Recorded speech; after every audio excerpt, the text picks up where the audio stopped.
वज़ीर आज़म नरेंद्र मोदी आज से गुजरात के 3 रोज़ा दौरे पर मोढेरा महसाना में मुख्तलिफ तरक्याती मनसूबों का इफ्तिताह और संग बुनियाद रखेंगे। मुंडेश्वरी माता मंदिर में दर्शन और पूजा करने के बाद वज़ीर आज़म सूर्य मंदिर भी जाएंगे।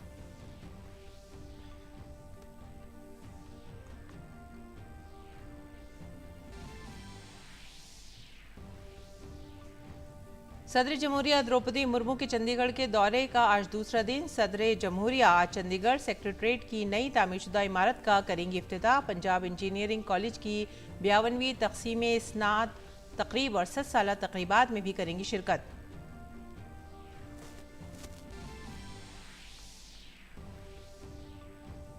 मरकजी वजीर दाखिला अमित शाह शुमाल मशरक़ी रियासत के दौरे पर।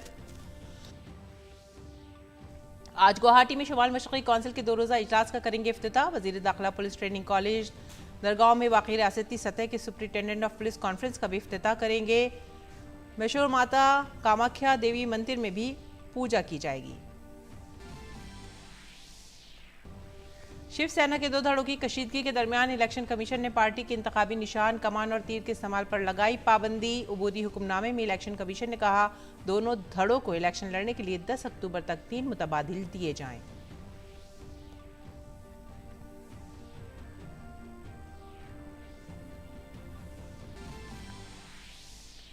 शुमाली कोरिया ने मशरक़ी समुद्र में एक मुश्तबा बैलिस्टिक मिसाइल दागा। गुज़िश्ता 2 हफ्तों में मिसाइल दागने का यह है 7वां वाक़या। जापान ने कहा शुमाली कोरिया की इस हरकत को बर्दाश्त नहीं किया जाएगा। इस दौरान शुमाली कोरिया ने अपने दफा में कहा अमरीकी फौजी धमकियों के खिलाफ अपने दिफा के लिए किया है मिसाइल का तजुर्बा।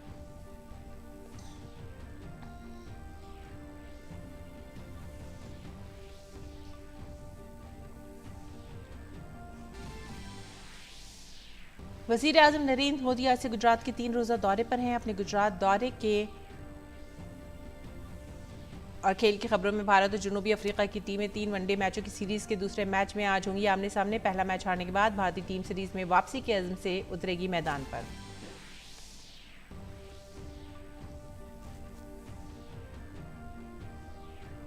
गुजरात में मुनक़िद होने वाले 36वें कौमी खेलों में तमगों के इंडेक्स में सर्विसेज का दबदबा बरकरार। 100 मीटर ब्रेस्ट स्ट्रोक इवेंट में सर्विसेज के लखत एसपी ने जीता गोल्ड मेडल।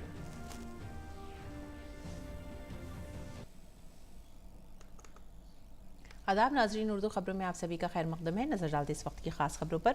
वज़ीर आज़म नरेंद्र मोदी आज से गुजरात के 3 रोज़ा दौरे पर हैं। अपने गुजरात दौरे के पहले दिन वज़ीर आज़म आज मोढेरा महसाना में मुख्तलिफ तरक्याती मनसूबों का इफ्तिताह और संग बुनियाद रखेंगे। वज़ीर आज़म मोढेरा गाँव को भारत का 24 घंटे शमसी तवानाई से चलने वाला पहला गाँव करार देंगे। इस गाँव में 1300 से ज़्यादा देही कुंभों में शमसी रूफटॉप लगाई गई हैं, जिसके नतीजे में बिजली के बिलों में 60 से 100% की बचत हुई है। वज़ीर आज़म मोदी मुंडेश्वरी माता मंदिर में पूजा भी करेंगे। वज़ीर आज़म सूरज मंदिर भी जाएंगे, जहां वो खूबसूरत प्रोजेक्शन मैपिंग शो देखेंगे।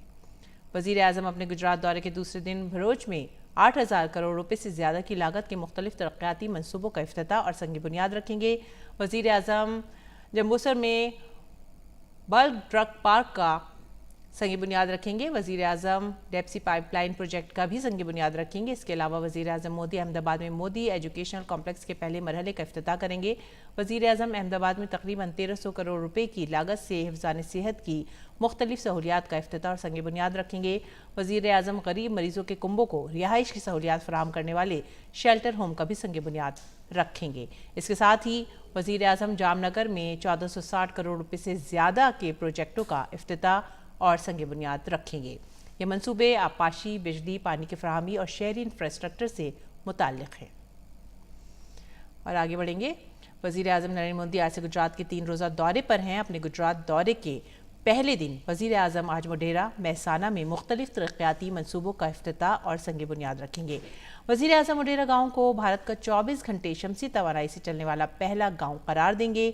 इस गाँव में 1300 से ज़्यादा देही कुंभों में शमसी रूफटॉप लगाई गई हैं, जिसके नतीजे में बिजली के बिलों में 60 से 100% की बचत हुई है। वज़ीर आज़म मोदी मुंडेश्वरी माता मंदिर में भी पूजा करेंगे। वज़ीर आज़म सूरज मंदिर भी जाएंगे, जहां वो खूबसूरत प्रोजेक्शन मैपिंग शो देखेंगे। अपने 3 रोज़ा गुजरात दौरे के सबसे पहले दौर में वज़ीर आज़म नरेंद्र मोदी 9 अक्टूबर को महसाना जिले जाएंगे। और मोढेरा गांव को मुल्क के पहले 24/7 सोलर विलेज बनने का ऐलान करेंगे। इस गांव में 1300 से ज्यादा घरों में सोलर रूफटॉप लगाए गए हैं, जिससे बिजली बिलों में 60 से 100% की बचत हो रही है। यही नहीं, यहाँ पर 6 मेगावाट का सोलर पावर प्लांट भी लगाया गया है और 15 मेगावाट का स्टोरेज प्लांट भी तैयार किया गया है, जो सरप्लस रिन्यूएबल एनर्जी को पावर ग्रिड के जरिए गुजरात के दीगर हिस्सों में भी सप्लाई करेगा।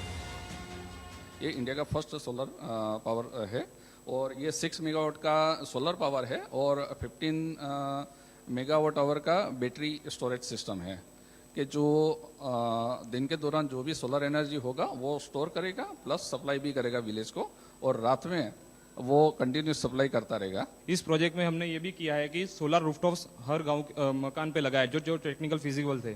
तो मोढेरा गांव में 1100 से ऊपर जो मकान की संख्या है जिन्होंने वहाँ पे हमें 1 किलोवाट का सोलर रूफटॉप सिस्टम लगाया है, और करीबन 13 से 15 से ज़्यादा भी बिल्डिंग है गवर्नमेंट की, वहाँ पे भी हमने 200 किलोवाट से ज़्यादा सोलर रूफटॉप सिस्टम लगाया है। मोढेरा में वाक़ है माता मुंडेश्वरी देवी मंदिर, जो वजीर आजम नरेंद्र मोदी की कुल देवी भी हैं। वहाँ पर जाकर वजीर आजम माता की पूजा अर्चना और आरती भी करेंगे। गुजरात के वजीर आला रहने के दौरान वजीर आजम नरेंद्र मोदी यहाँ अक्सर पूजा अर्चना किया करते थे और अब बतौर वजीर आजम वो यहाँ पर माता का दर्शन करेंगे। माता जी को पहले हाथ जोड़ समायतना करवाएंगे और माता जी की से पूजा अर्चना पूरी होने के बाद उसके हाथ से मारते उतारेंगे, माता को भोग लगाएंगे और यहाँ माता जी की चढ़ी हुई एक माता की जो चुनरी बोलता है ना, वो माता की प्रत्येक रूप सेवा के रूप में उसके देंगे। उसके बाद वजीर आजम नरेंद्र मोदी आलमी शोहरत याफ्ता मोढेरा में वाक़े सूर्य मंदिर जाएंगे, जहाँ वो लाइट एंड साउंड शो का आगाज करेंगे।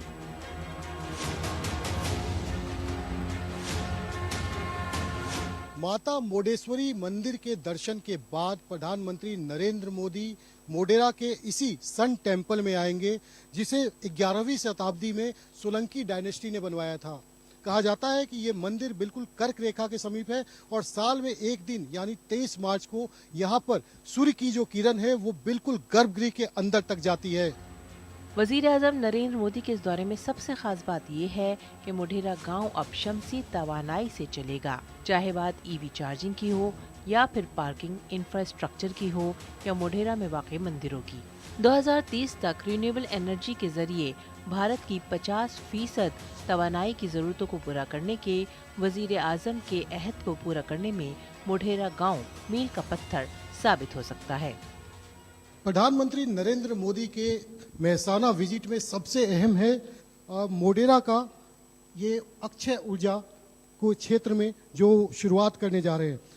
देश का पहला मोढेरा ऐसा गांव बनने जा रहा है जहां पे कि 24/7 जो है सोलर सिस्टम के जरिए जो है वो पावर सप्लाई की जा सकेगी। मैं आपको यहाँ पे दिखाना चाहूँगा एक इस मॉडल के तहत कि किस तरीके से ये सोलर प्लांट है, जो जहाँ से कि जो स्टोरेज सिस्टम है उसे जो है सप्लाई वहाँ से स्टोरेज भी किया जा सकता है। और इससे आप यहाँ देख सकते हैं कि जो विलेज है तकरीबन 1300 ग्रामीणों के जो घर है उनके रूफ टॉप पर जो है वहाँ पर सोलर जो के पावर लगाए गए हैं ताकि उससे जो उनको जो है सप्लाई मिल सके, और जो सरप्लस होगा, जो सोलर सरप्लस होगा वो जो ग्रिड है उनको दिया जाएगा और इस ग्रिड के जरिए जो सप्लाई है वो आगे भी गुजरात के अंदर बाहर जो है वहाँ पर उसे भेजा जा सकेगा। तो देश का पहला ऐसा गांव मोढेरा बनने जा रहा है जो कि पूर्ण रूप से सोलर एनर्जी यानी अक्षय ऊर्जा पे निर्भर करेगा, और ये शायद अक्षय ऊर्जा के क्षेत्र में भारत के लिए एक बहुत बड़ा कदम होने जा रहा है। कैमरामैन प्रमोद नेगी के साथ अभिषेक सिंह, डीडी न्यूज़, मोढेरा, मेहसाना। और सदर जमहूरिया द्रौपदी मुर्मू के चंडीगढ़ दौरे का आज दूसरा दिन है। सदर जमहूरिया चंडीगढ़ सेक्रेटरीट की 9 तामीरशुदा इमारत का इफ्तिताह करेंगी। सदर जमहूरिया चंडीगढ़ में पंजाब इंजीनियरिंग कॉलेज के 60 साला तकरीब के 52वें जलसे तकसीम इस्नाद की इख्तितामी तकरीब में शिरकत करेंगी। सनीचर को उन्होंने भारतीय फ़िज़ाइया की 90वीं सालगिरह के मौके पर सुखना झील पर मुनक़्क़िद तकरीब में हिस्सा लिया था। मरकज़ी वज़ीर दाखिला अमित शाह के शुमाल मशरक़ी दौरे का आज तीसरा दिन है। मरकज़ी वज़ीर दाखिला अमित शाह आज गुवाहाटी के मशहूर कामाख्या मंदिर में पूजा करेंगे और NEC यानी शुमाल मशरक़ी कौंसिल का 2 रोज़ा 70वां इजलास आज से गुवाहाटी में शुरू हो रहा है। मरकज़ी वज़ीर दाखिला अमित शाह आज इसका इफ्तिताह करेंगे। NEC मीटिंग में कई वज़राए आला 8 शुमाल मशरक़ी रियासतों के गवर्नर और NEC के आला हुक्काम शिरकत करेंगे। मीटिंग में इलाके के तरक्याती उमूर पर तबादला ख्याल किया जाएगा। इसके बाद वज़ीर दाखिला गोलाघाट ज़िले के डेरगांव में पुलिस सुपरिटेंडेंट्स की रियासती सतह की कॉन्फ्रेंस का इफ्तिताह भी करेंगे। नीति आयोग के CEO परमेश्वरन अय्यर ने हफ्ते की शाम सिविल सर्विस ऑफिसर्स इंस्टीट्यूट नई दिल्ली में विमेन एंटरप्रेन्योरशिप प्लेटफॉर्म यानी WEP 3.0 पोर्टल का आगाज़ किया। नीति आयोग का विमेन एंटरप्रेन्योरशिप प्लेटफॉर्म 3.0 ख़वातीन कारोबारियों के एक मजबूत नेटवर्क की सहूलतें फराहम करेगा और दूसरों को आगे बढ़ने की तरगीब देने में भी मुआविन साबित होगा।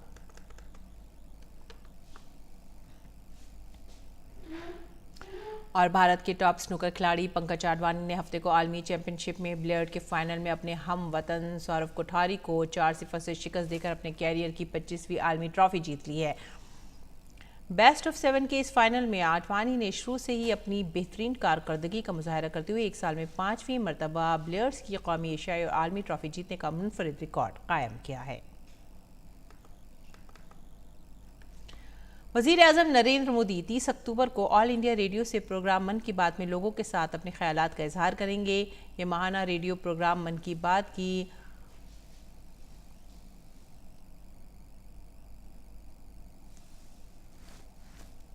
94वीं की किस्त होगी। वज़ीर आज़म ने आवाम से तजावीज़ तलब की हैं। लोग नमो ऐप या माई गवर्नमेंट ओपन फोरम पर अपने ख्यालात शेयर कर सकते हैं। टोल फ्री नंबर 1800-117800 पर डायल करके हिंदी या अंग्रेजी में वज़ीर आज़म को अपना पैगाम रिकॉर्ड कराया जा सकता है।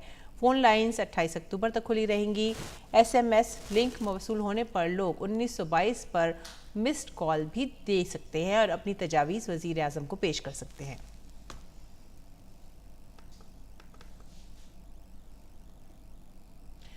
उत्तराखंड के पहाड़ी अजला के बालाई इलाकों में मुसलसल बर्फबारी और नशीबी इलाकों में बारिश की वजह से सर्दी में इजाफा हुआ है। चमोली, उत्तरकाशी, बागेश्वर और रुद्रप्रयाग अजला के बालाई इलाकों और केदारनाथ में भी बर्फबारी की खबर है। चमोली जिले के हेमकुंड साहब और उत्तरकाशी के गंगोत्री में भी मुसलसल बर्फबारी हो रही है। अल्मोड़ा, बागेश्वर और नैनीताल में शदीद बारिश की वजह से मामूलात ज़िंदगी धर्म भरम होकर रह गई हैं। देहरादून समेत नशीबी और मैदानी इलाकों में भी बादल छाए रहे और वक्फे पर बारिश हुई। इस दौरान महकमा मौसमियात ने 11 अक्टूबर तक रियासत के मुख्तलिफ मकामात पर मूसलाधार बारिश की पेशनगोई की है।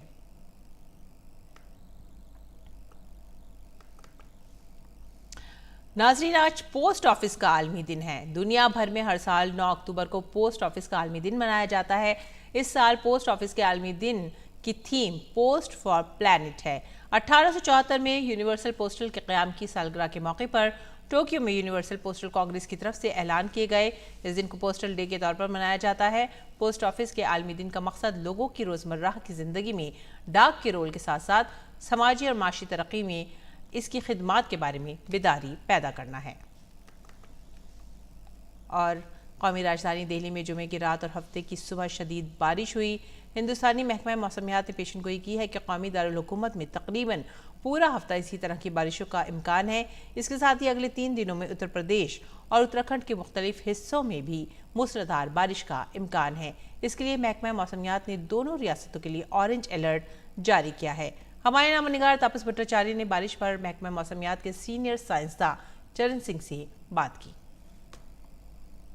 शनिवार सुबह से ही दिल्ली में बहुत जोरों की बारिश देखने को मिली है। खासतौर से दिल्ली एनसीआर का जो इलाका है वहाँ पे बहुत ज़्यादा बारिश देखने को मिली है और उस पर बात करने के लिए इस वक्त मेरे साथ मौजूद है दिल्ली मेट्रोलॉजिकल डिपार्टमेंट के हेड चरण सिंह, जो बात करेंगे कि किस तरीके से ये जो बारिश हो रही है कितना इम्पैक्ट करेगा और कब तक हम एक्सपेक्ट कर सकते हैं ये बारिश थमे। एक बात जो हर कोई जानना चाहता है कि ये जो बारिश हो रही है इसका रीज़न क्या है?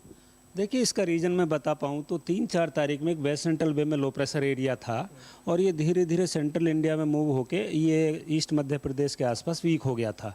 उसके बाद जो इसका सर्कुलेशन है वो मिड ट्रोपोस्फेरिक लेके जिसे हम 5 से 7 किलोमीटर ऊपर तक मानते हैं उसका बना हुआ था, जो आज की बात करें तो गुजरात रीजन और उसके आसपास स्थगित है। तो इससे अरेबियन सी से जो मॉइस्चर है तमाम नॉर्थ वेस्ट इंडिया में पुल हो रहा। साथ ही साथ एक वेस्टर्न डिस्टर्बेंस है, जो वीक वेस्टर्न डिस्टर्बेंस है वो तो मूव हो रहा है। एक दूसरा वेस्टर्न डिस्टर्बेंस जो अफगानिस्तान के ऊपर है उससे वेस्टर्ली हवाएं यहाँ इसको मिड लेवल में रोक रही हैं। तो कुल मिला के जो अरेबियन सी से मॉइस्चर जा रहा है वो नॉर्थ वेस्ट इंडिया में स्प्रेड है, जिससे फ्राइडे से ही काफ़ी एरियाओं में बरसात हो रही है। अगर हम दिल्ली में आएँ तो दिल्ली में रात से ही रुक रुक के बरसात हो रही है। आज पूरे दिन लगभग रुक रुक के बरसात हुई, परंतु उस बरसात की जो इंटेंसिटी बहुत ज़्यादा तेज़ नहीं हुई। वहीं अगर हम वार्निंग की बात करें तो इससे जो IMD ने वार्निंग ऑलरेडी जारी कर रखी थी, वो उत्तराखंड, उत्तर प्रदेश, हरियाणा, ईस्ट राजस्थान, इन तमाम एरिया में भारी बरसात और ख़ासतौर से उत्तराखंड और उत्तर प्रदेश में भारी से बहुत भारी बरसात 3 दिन के लिए जारी की गई थी, जो आज और कल भी जारी रहेगी। उसके बाद परसों से, यानी कि हम बात करें 8-9 में भारी से बहुत भारी बरसात उत्तराखंड और उत्तर प्रदेश में रहेगी। वहीं भारी बरसात हरियाणा, ईस्ट राजस्थान में रहेगी। उसके बाद 11 तारीख से इसमें कमी आ जाएगी। जो भारी बरसात की संभावना 1-2 जगह पर रह जाएगी, उत्तराखंड और यूपी के हिस्सा होंगे, और उसके बाद ये धीरे धीरे 11 तारीख के बाद कमी आ जाएगी इसमें। ये जो अभी बारिश हो रही है, इसका कोई कलर कोड आप लोगों ने वार्निंग इशू किया है? हाँ, देखिए, अगर नॉर्थ वेस्ट इंडिया की बात करें तो उत्तराखंड और यूपी में ऑरेंज वार्निंग है 2 दिन के लिए। वहीं हरियाणा इंक्लूडिंग दिल्ली और ईस्ट राजस्थान के लिए येलो वार्निंग है, क्योंकि इधर हैवी रेन का चांस है, और उत्तराखंड और यूपी में कुछ जगह में भारी से बहुत भारी बरसात का अगले 2 दिन पॉसिबिलिटी है। बहुत बहुत शुक्रिया हमसे बात मिली। तो ये थे चरण सिंह जो बता रहे थे कि किस तरीके से अगले 2 से 3 दिन दिल्ली में ये जो बारिश है वो चलती रहेगी, और सैटेलाइट इमेज से उन्होंने हमें एक्सप्लेन किया कि किस तरीके से ये जो वेस्टर्न डिस्टर्बेंस और लो प्रेशर एरिया का जो एक इंट्रैक्शन हुआ उसके चलते ये बारिश हो रही है। कैमरा पर्सन विनय के साथ मैं तापस भट्टाचार्य, दूरदर्शन समाचार, दिल्ली। नाजरीन, आज ईद मिलादुन्नबी है। आज ही के दिन रहमतुल्लिल आलमीन सरकारे दो आलम सरवर कायनात रसूल अल्लाह सल्लल्लाहु अलैहि वसल्लम की विलादत सादत हुई थी। पूरी दुनिया के लिए ईद मिलादुन्नबी एक खुशी और जश्न का मौका है, जिसमें आक़ाए दो जहां सल्लल्लाहु अलैहि वसल्लम के चाहने वाले आपकी विलादत पर खुशी का इजहार करते हैं। 12 रबीउल अव्वल के दिन सारी दुनिया के मुसलमान आपकी याद में जलसे और जुलूस का एहतमाम करते हैं।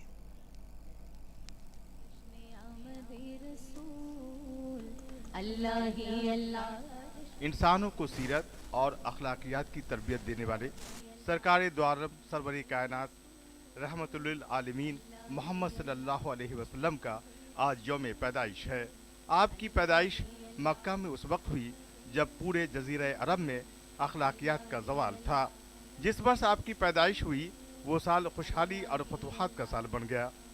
12 रबीउल अव्वल के दिन आपका यौम विलादत पूरी दुनिया में मनाया जाता है। इस मौके पर तकारीब का एहतमाम किया जाता है और जुलूसों में नारे रसालत बुलंद किया जाता है। आपके अखलाक इस कदर बुलंद थे कि दोस्त दुश्मन भी आपकी शख्सियत से मुतासिर हो जाते थे। दुश्मनों को माफ़ कर देना, ग़ुलामों और कनीज़ों के साथ हुस्न अखलाक के साथ पेश आना, बीमारों की तीमारदारी करना, बच्चों के साथ शफ़क़त के साथ पेश आना, ख़वातीन के लिए मसावात का दर्स देना, बिला तफरीक तमाम तबक़ात से खुश अखलाक़ी से पेश आना और इंसानियत का पैगाम देना आपका शिवा था। तेरी गोद में आ गए। Bureau report, DD news Urdu खबरें। और आइए अब नजर डालते हैं आलमी खबरों पर। रूस और यूक्रेन के दरमियान जारी जंग में रूस ने फ़िज़ाइया के जनरल सरगोई सोरोकिन को रूसी फ़ौज का मुश्तरका कमांडर मुंतखब किया है। सरगोई सोरोकिन 2017 से रूस की फ़िज़ाई और खलाई अफवाज की क़यादत कर रहे हैं। सरगई शाम में रूसी फ़ौजों की क़यादत भी कर चुके हैं। रूसी सदर ने इस हफ्ते के शुरू में 5 फ़ौजी इलाकों के 2 कमांडरों को बरतरफ कर दिया था। उसके बाद जनरल सोरोकिन को यूक्रेन में रूसी फ़ौज का सरबराह बनाया गया है। और इस बीच रूस और यूक्रेन के दरमियान जारी गोलाबारी की वजह से यूरोप के सबसे बड़े जौहरी प्लांट में बिजली की सप्लाई मुतासिर हुई है। यूक्रेन की सरकारी जौहरी कंपनी और अक़वाम मुत्तहिदा के जौहरी निगरां इदारे ने दावा किया है कि गोलाबारी इस एटमी प्लांट को बहुत ज़्यादा नुकसान पहुंचा रही है। न्यूक्लियर कंपनी ने कहा है कि अगर जौहरी प्लांट की बिजली की सप्लाई जल्द बहाल ना की गई तो उसके रिएक्टर के ज़्यादा गर्म होने का खतरा बरकरार रहेगा। रूस को क्रीमिया से मिलाने वाला एक अहम पुल एक धमाके में तबाह हो गया है। रूस ने कहा है कि पुल को धमाकेखेज मवाद से भरे ट्रक से नुकसान पहुंचाया गया है। धमाके के बाद रेल सेक्शन से गुजरने वाली ट्रेन में आग लग गई, जिसकी वजह से 7 फ्यूल टैंक उसकी जद में आए। रूसी सदर व्लादिमीर पुतिन ने इस मामले की तहकीकात के लिए एक कमेटी तश्कील दी है।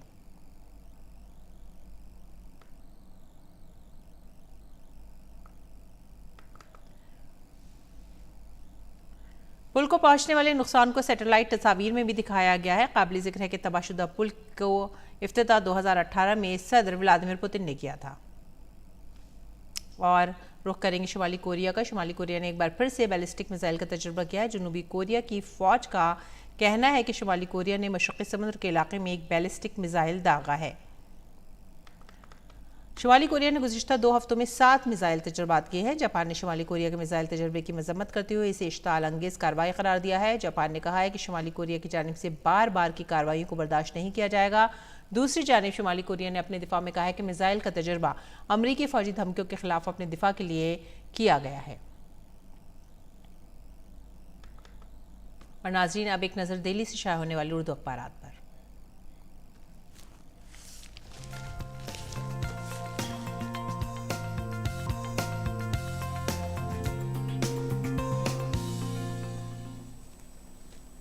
और सबसे पहले उर्दू अखबारात में जो नज़र हम डालेंगे वो है रोज़नामा इनकलाब पर। रोज़नामा इनकलाब की जो सुर्खी है वो है शिवसेना का इंतखाबी निशान अबूरी तौर पर मुंजमद, नए निशान की तजवीज़ तलब। इलेक्शन कमीशन ऑफ इंडिया ने हफ्ते को शिवसेना के इंतखाबी निशान तीर कमान को अबूरी तौर पर इलेक्शन के लिए मुंजमद कर दिया है। और इस इलेक्शन में निशान ना तो उद्धव ठाकरे का ग्रुप इस्तेमाल कर सकता है और ना ही शिंदे ग्रुप। कमीशन ने इसके साथ ही शिवसेना के दोनों टीमों को पीर तक के लिए निशान की तजवीज़ पेश करने के लिए कहा है। आगे बढ़ते हैं राष्ट्रीय सहारा की तरफ और देखते हैं उनकी सुर्खी क्या है। उन्होंने साइबर सिक्योरिटी मौजूदा दौर का सबसे बड़ा चैलेंज को अपनी सुर्खी बनाया है। वज़ीर आज़म के दफ्तर में chief information security officer Gulshan Rai ने साइबर सिक्योरिटी को मौजूदा दौर का सबसे बड़ा चैलेंज करार दिया है।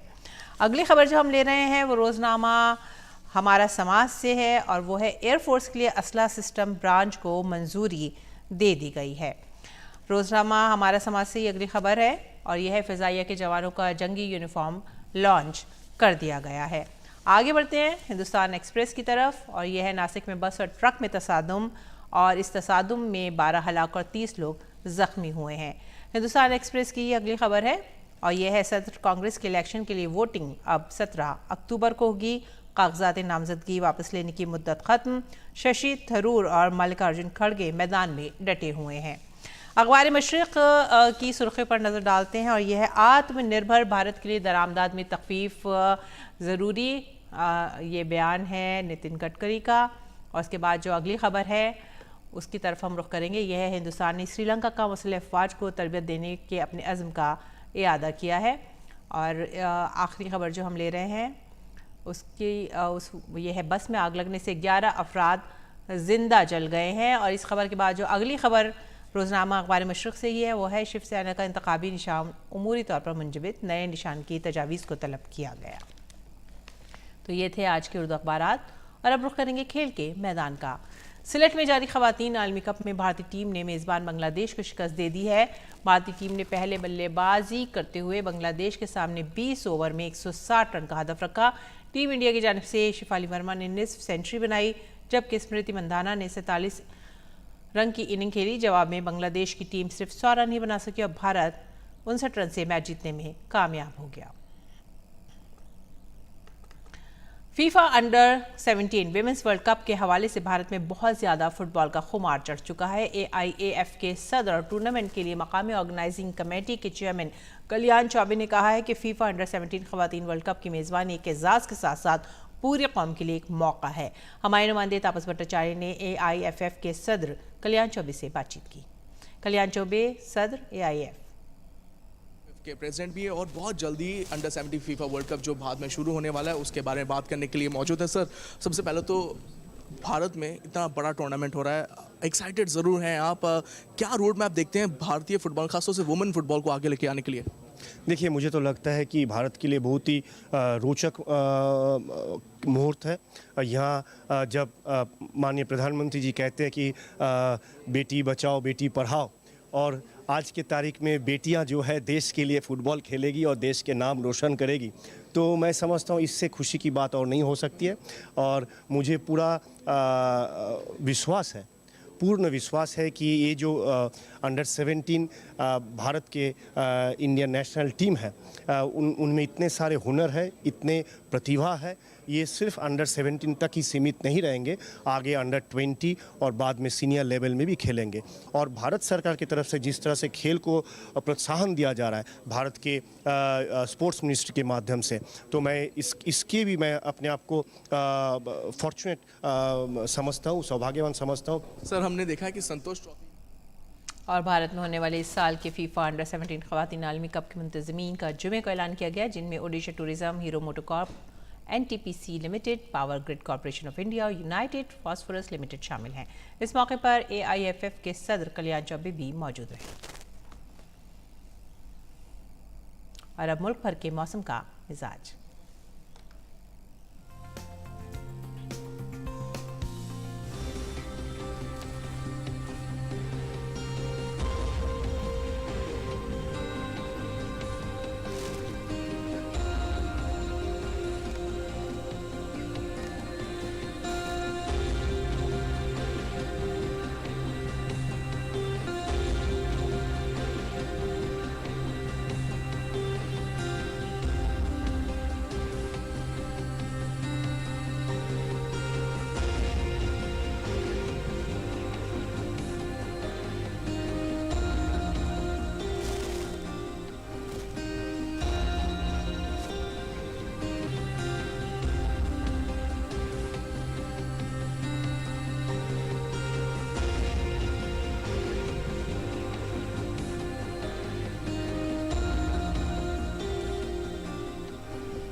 इसी के साथ ही वक्त हो गया आप सभी से विदा लेने का। आप हमारी पूरी टीम को दीजिए इजाज़त। आदाब।